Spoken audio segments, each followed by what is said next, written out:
Allora, Raffaele Padrone, vice segretario nazionale dell'UGL Polizia. Guardi, le faccio la domanda, che ha visto la domanda, non l'ha vista lei. Pensi che a Pontedera, il paese di Mazzinghi, se lo ricorda Mazzinghi lei?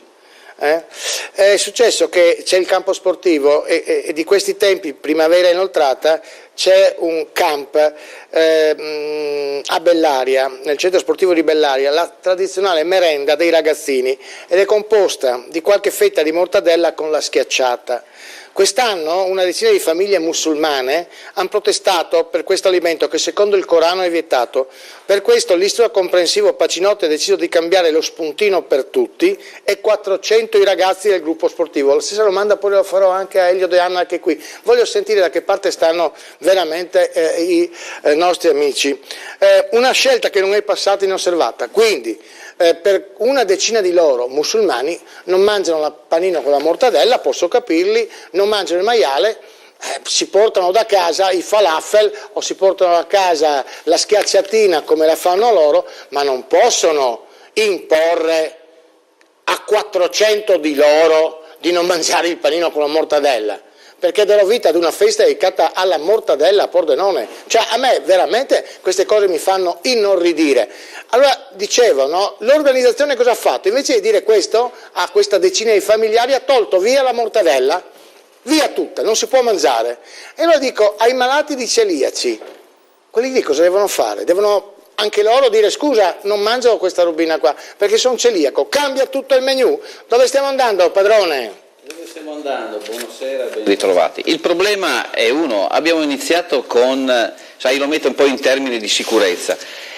Abbiamo iniziato col crocifisso, si ricorda qualche anno fa, ha cominciato a levare i crocifissi dalle scuole, poi i presepi, adesso siamo arrivati agli alimenti. Il problema è se noi dovremmo seguire queste regole, fra un po' non ci sarà più neanche bisogno della sicurezza fatta dalle forze dell'ordine, fatta da chi è preposto, perché in alcuni di questi paesi questi la sicurezza se la fanno tra di loro, no? Allora, questa è in Italia la donna può circolare travisata solamente con gli occhi che può, sì o no? No, non può. E allora perché i suoi colleghi oggi non hanno fermato 2 donne in piazza 20 settembre con tanto di burka, travisate? Perché?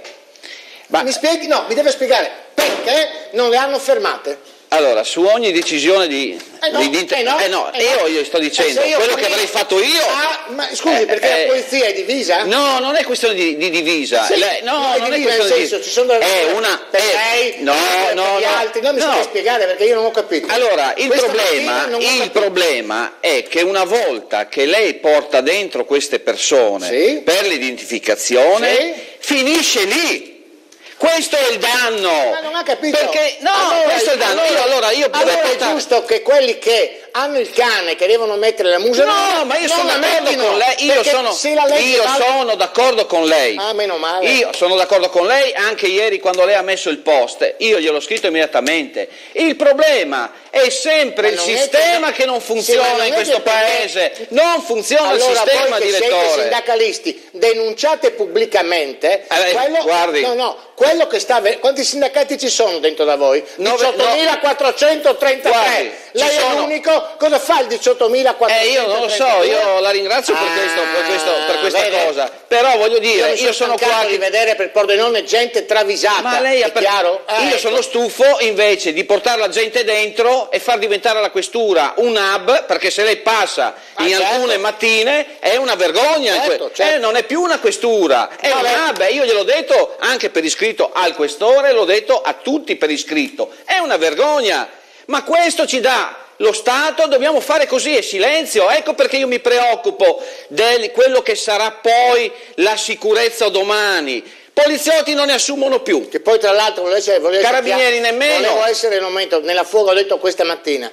Una di queste mattine. No, ma perché altrimenti direi una bugia. Lei conosce. Io sono rimasto allibito a vedere queste due coperte dalla testa ai piedi, un caldo da morire, con una bambina di 11 anni coperta dalla testa ai piedi, una cosa ignobile, e ho visto le forze dell'ordine che non si sono fermate davanti a queste due travisate solamente con gli occhi scoperti, in un momento in cui è difficile.